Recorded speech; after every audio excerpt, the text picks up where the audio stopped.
Bonne belle, j'ai fait mes premiers pas d'oiseau, plus tard il m'est poussé des ailes, mais mon enfance c'est Bordeaux.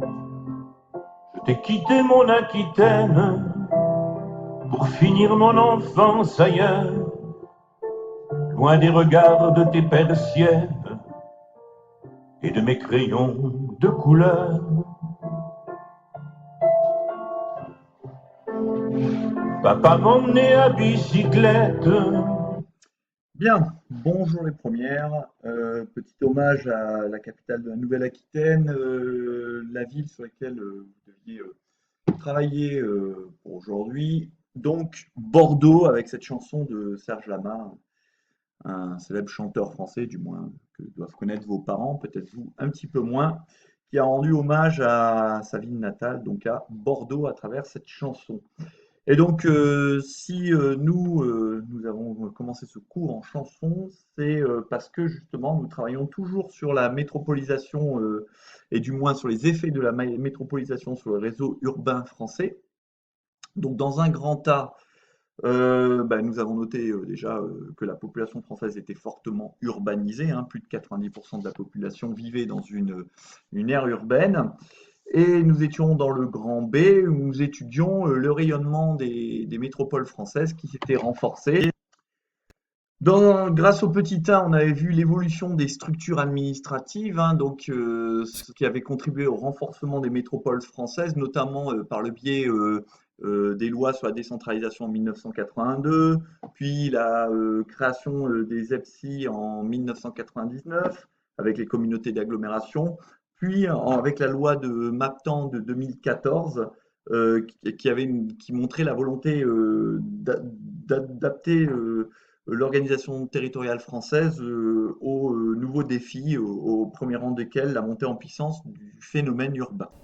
Alors, dans le petit 2, nous avions vu que l'évolution des structures administratives, hein, conséquence de ces nombreuses lois de décentralisation qui donnaient de plus en plus d'importance aux grandes métropoles, en leur donnant de plus en plus de pouvoir, eh bien, cette évolution des structures administratives allait favoriser notamment les plus grands pôles urbains. Et justement, je vous demandais de travailler sur l'exemple de Bordeaux Métropole à l'aide de votre manuel page 58-59 ainsi que d'une étude de cas et de quelques questions que je vous avais mis sur Pronote. Alors la première question à laquelle vous deviez répondre, c'était celle du parcours 1, page 59, la première question, hein. Il fallait servir du document 3 et du cours page 74 dans le manuel pour répondre à la question pourquoi Bordeaux a-t-elle acquis le statut de métropole? Donc Bordeaux elle a acquis le statut de métropole pour deux raisons principales. C'est que déjà, c'est une agglomération de plus de 400 000 habitants et d'après la loi de 1999 sur les EPSI renforcée par la loi MAPTAN, eh bien, la ville de Bordeaux, comme elle dépasse les 400 000 habitants, est en mesure de demander le statut de métropole, qui est donc un statut administratif, hein. Et en plus, c'est une demande qui a été faite par le conseil communautaire, donc celui qui réunit les représentants des différentes communes qui forment l'agglomération bordelaise. Et donc, ainsi, Bordeaux a pu avoir le statut de métropole. Ensuite, je vous demandais, à partir du document 5, page 59 de votre manuel qui s'intitulait l'organisation métropolitaine de Bordeaux, ainsi que du document sur le TGV que vous avez ici sur le diapo, hein, de retrouver les caractéristiques de la métropolisation et de dire dans quelle mesure Bordeaux participe-t-elle au processus de métropolisation. Alors bien sûr, Bordeaux concentre des fonctions de commandement administratif, hein, puisque c'est la capitale régionale, hein. C'était déjà la capitale de l'Aquitaine, hein, auparavant, et dorénavant, c'est la capitale de la Nouvelle-Aquitaine, hein, région administrative encore plus grande, hein, puisqu'elle regroupe les anciennes régions du Limousin, de Poitou-Charentes et d'Aquitaine qui ont fusionné donc en 2015 et donnant le nom à cette nouvelle région qui s'appelle la Nouvelle-Aquitaine. Et donc Bordeaux étant le siège et la capitale de cette région, et bien forcément il y a des fonctions de commandement administrative. Bordeaux est une ville également qui rayonne dans le domaine culturel, hein, c'est un site, il y a le vieux Bordeaux est inscrit au patrimoine mondial de l'UNESCO depuis 2007, hein, cette organisation de l'ONU qui protège le patrimoine. Ici, par exemple, vous avez la bourse avec le miroir d'eau, donc on est dans le cœur historique de Bordeaux. Ce cœur historique rénové est particulièrement touristique et attractif. De même, on y trouve, comme il est indiqué sur le document 5, page 59, le musée Mer Marine, on y trouve la Cité du Vin. Donc, il y a vraiment un rayonnement culturel, hein, qui fait de Bordeaux une ville attractive pour les touristes, hein, notamment. On y trouve également des activités d'innovation, notamment au niveau du nouveau quartier des bassins à flot, hein. On y trouve le campus de l'Université de Bordeaux, hein, qui est avec des pôles tertiaires également. On y trouve un projet de quartier d'affaires autour de Euratlantique. On y trouve InnoCampus, comme son nom l'indique, le campus qui concentre des projets et des pôles tournés autour de l'innovation. Donc Bordeaux a un certain nombre comment dire, de fonctions et de formations autour du domaine de l'innovation, ce qui contribue à faire d'elle une métropole qui possède des fonctions de commandement. Également, on peut noter, si on regarde le document 5, page 59, et si on s'appuie sur la fiche, ici, qui représente la ligne grande vitesse Paris-Bordeaux, hein, en 2h04, hein, qui a été ouverte en 2017 et qui a donc mis Paris à 2 heures de Bordeaux, vous vous rendez compte? Quand vous regardez une carte de France, Bordeaux est beaucoup plus bas que Limoges. Nous, Limoges, il faut 3h30, alors que Bordeaux, il faut simplement 2 heures grâce au TGV. Eh bien, Bordeaux est également une plateforme multimodale, hein, c'est-à-dire c'est un carrefour dans lequel on va retrouver les grands moyens de communication qui permettent donc de passer d'un mode à un autre.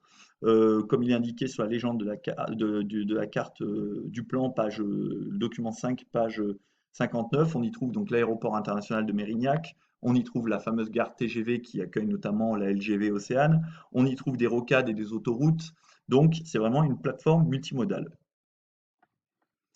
Et effectivement, cet effet s'est d'autant plus renforcé depuis l'arrivée du TGV, qui a mis donc Bordeaux à 2 heures de Paris et qui fait presque de Bordeaux une banlieue de Paris.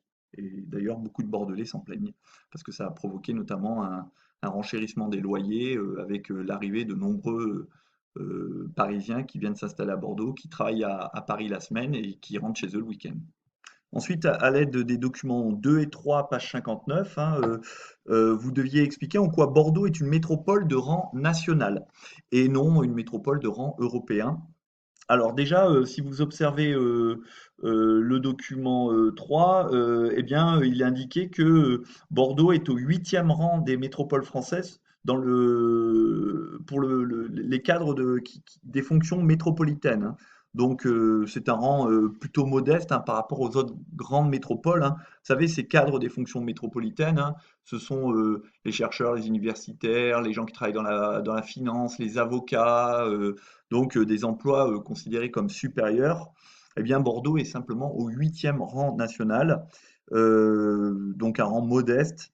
Et comme il vous a indiqué dans le document 5, hein, c'est un développement qui est en cours, hein, plus que on le voit, hein, il y a des projets, hein, de pôles tournés vers l'innovation, donc certainement qu'il y aura à l'avenir davantage d'emplois de cadres métropolitains, mais pour l'instant, Bordeaux n'est qu'au huitième rang.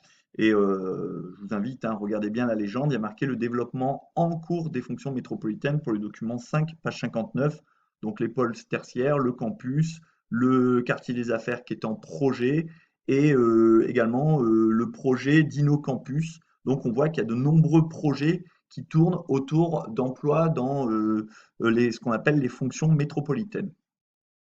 Ce qu'on remarque par contre quand on regarde le document 2, c'est la dépendance de Bordeaux par rapport à Paris, dépendance qui est encore renforcée depuis l'ouverture de la LGV Océane. Bordeaux possède des sièges régionaux de certaines firmes transnationales, mais les sièges nationaux sont à Paris, hein. Donc Bordeaux a peu de sièges nationaux. Et quand vous regardez la carte, document 2, page 58, on voit bien que le nombre de liens établissements-sièges dans les secteurs innovants la flèche est tournée vers Paris. Ça montre bien la grande dépendance de Bordeaux par rapport à Paris. Même dans un deuxième point, on pourrait dire aussi par rapport à Lyon. Vous voyez que la flèche va dans un seul sens, alors que par exemple, si vous regardez le nombre de liens établissements-sièges dans les secteurs innovants, par exemple entre Bordeaux et Nantes, les flèches sont équilibrées dans les deux sens, de même entre Bordeaux et Toulouse. Par contre, on voit que Paris et Lyon ont tendance à dominer Bordeaux. En plus, lorsqu'on observe les documents, on se rend bien compte que Bordeaux a une insertion moyenne dans le cadre des échanges internationaux, hein, et que malgré le vin, comme on vous le dit à la fin du texte du document 3, la somme des exportations et importations ne représente que 14% de son PIB. Donc c'est une économie qui est peu insérée dans les réseaux mondiaux, donc une économie qui fonctionne essentiellement localement et régionalement. Donc Bordeaux, capitale régionale de la Nouvelle-Aquitaine, mais à l'échelle de la France, ce n'est que la huitième métropole, donc un rang finalement modeste, c'est ce qui est à retenir. Cependant, on remarque depuis quelque temps hein, alors, pardon, avant d'enchaîner là-dessus, oui, il y a cette carte qui vous représente les cadres des fonctions métropolitaines que j'ai mis dans le diaporama, et vous pouvez vous apercevoir que la part des cadres des fonctions métropolitaines en 2013 à Bordeaux n'est que comprise entre 11 à 13%, et évidemment, c'est beaucoup plus faible que Lyon, Grenoble, Paris, Toulouse, et puis aussi Nantes, Rennes, Montpellier. Bref, c'est un des chiffres les plus bas de France pour les grandes métropoles. Mais ce qui est à remarquer, c'est que depuis quelque temps, Bordeaux a une politique active de valorisation de son image, et notamment de son image de métropole, hein.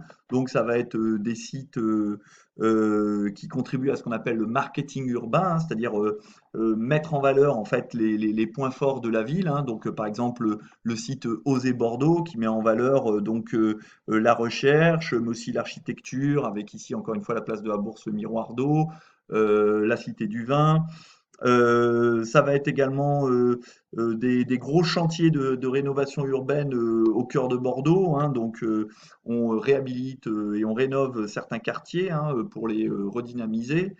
Ça va être, et ça a été la construction du tram, donc un important chantier qui permet donc de désengorger en quelque sorte le transport et d'avoir un transport beaucoup plus moderne au cœur de la ville de Bordeaux. Ça a été également la construction de la Cité du Vin. Donc Bordeaux est connu mondialement pour son vin, évidemment. Et donc une Cité du Vin, c'est-à-dire en quelque sorte un musée en l'honneur de cette production, a été créé sur les bords de la Garonne, au cœur de Bordeaux.